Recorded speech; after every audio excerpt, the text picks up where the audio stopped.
Welcome to this hair transplant progress update video.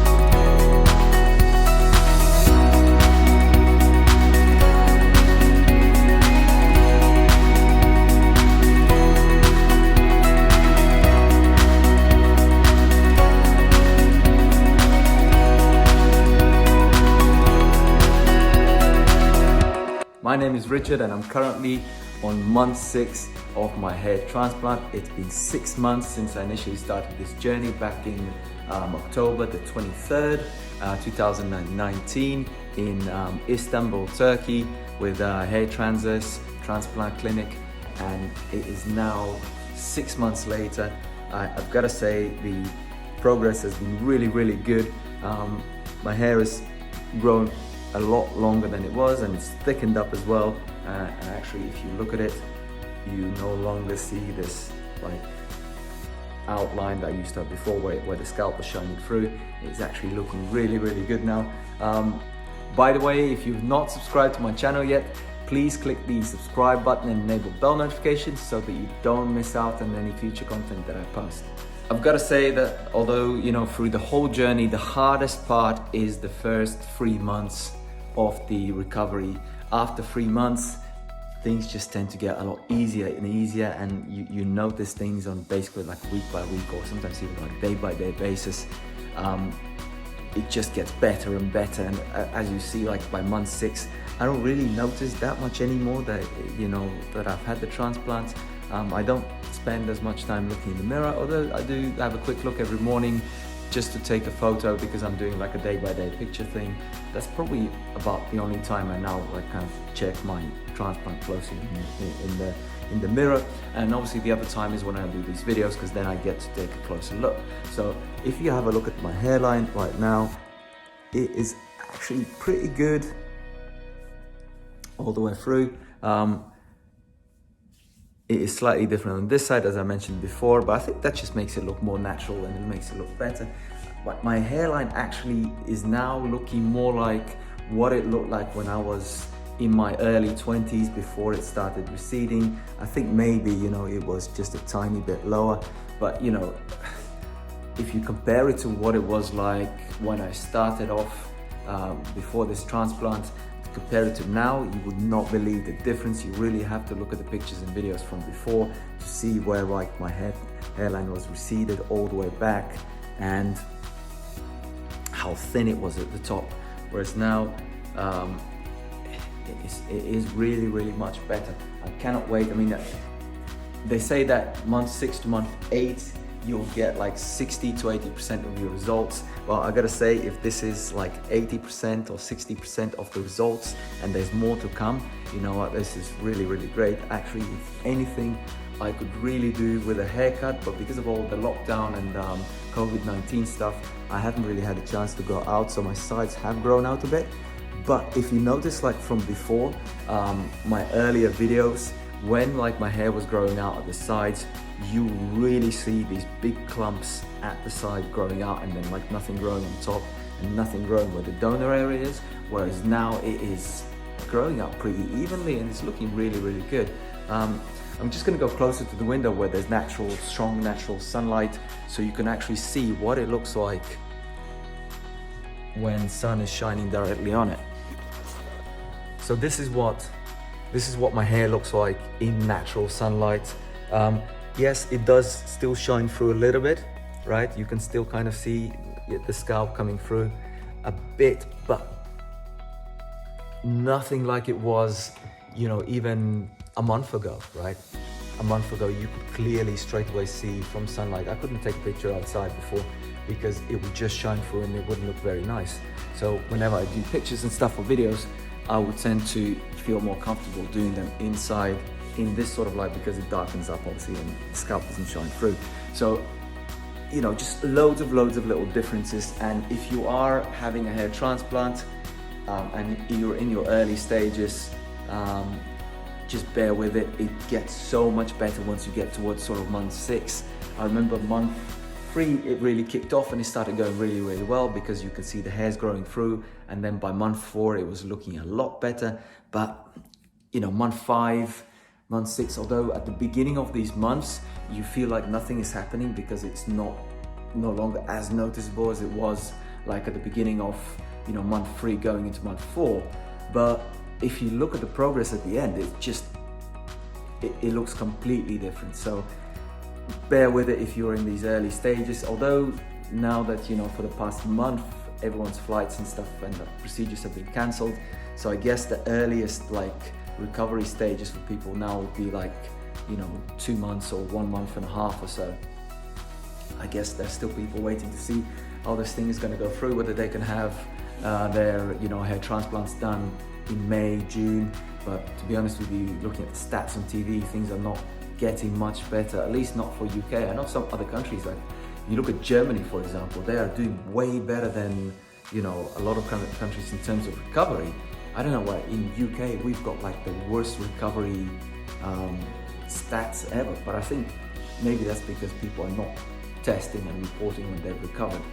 We've got this whole thing of, you know, if you're not well, just lock yourself up at home and don't go out, don't report, don't tell anyone that you're sick.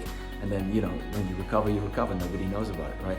So I guess that's maybe that kind of plays with the stats as well. And I think in the UK in general, nobody tests for anything. But anyway, I'm going back to the transplant. Let me do a quick, let me do a 360 for you guys, just to show you the donor area and stuff. I know somebody asked me earlier on saying, hey, can I see your donor area? To be honest, the reason why I wasn't videoing my donor area anymore is because last time I did it, I couldn't really see anything, just looked like normal hair. There was no signs that anything was taken from there. But let me do a 360 for you guys. Right, front, side, and I don't know if you can see anything. That's the side, back,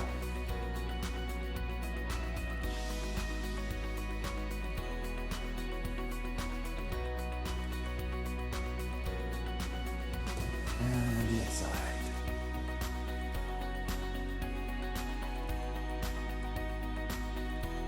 So as you can see on the donor area, there isn't really any like scarring or redness that, you know, that makes it noticeable that was the donor area. It's just, it looks pretty much the way it looked before. Maybe a little bit thinner than before, I don't know.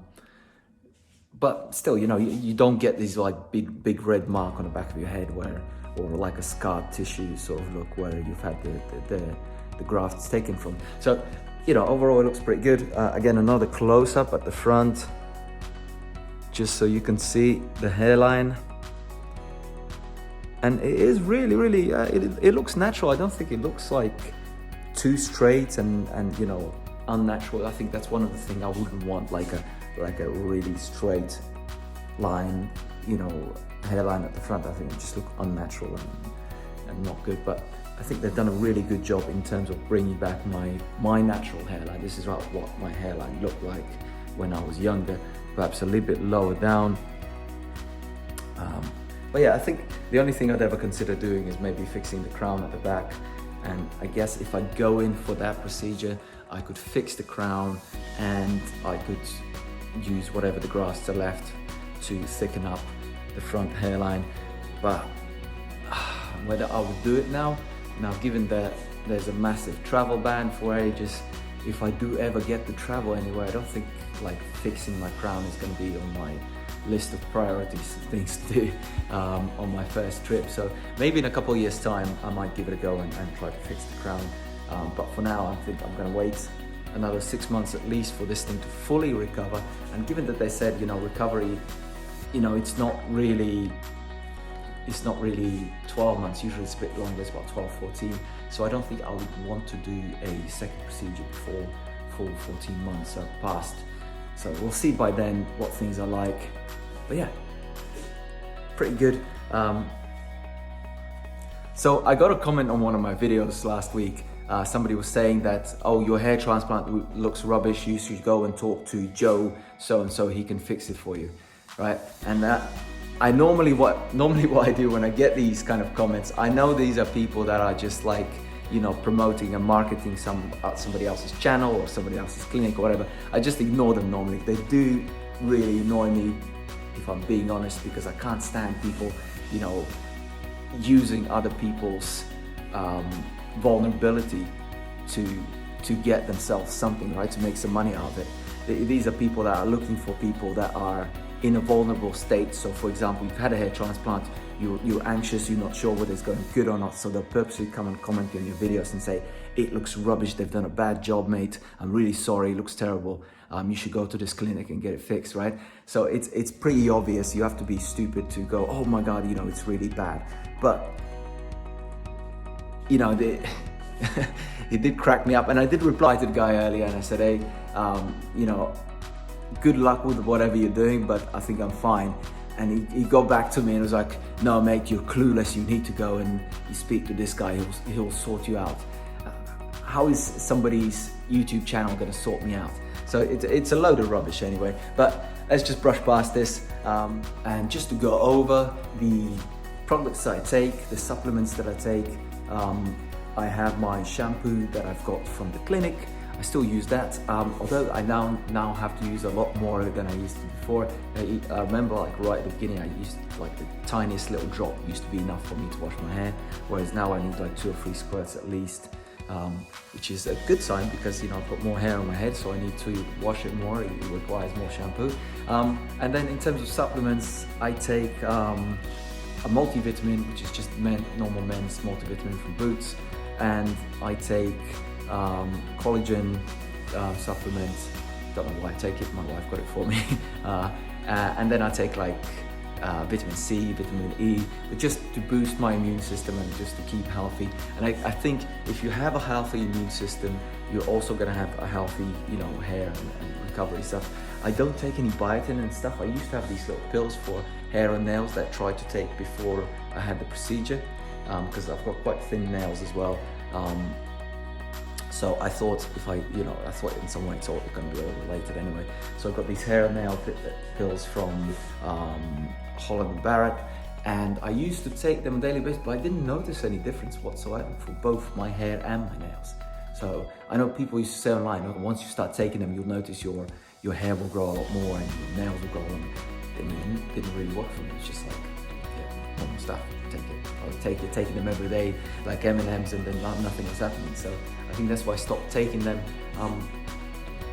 Maybe on my next batch, when I get some more supplements, I might get some. But to be honest, the only thing that's missing from the multivitamin is the biotin. Everything else is there. The vitamin B complex, everything else is in there.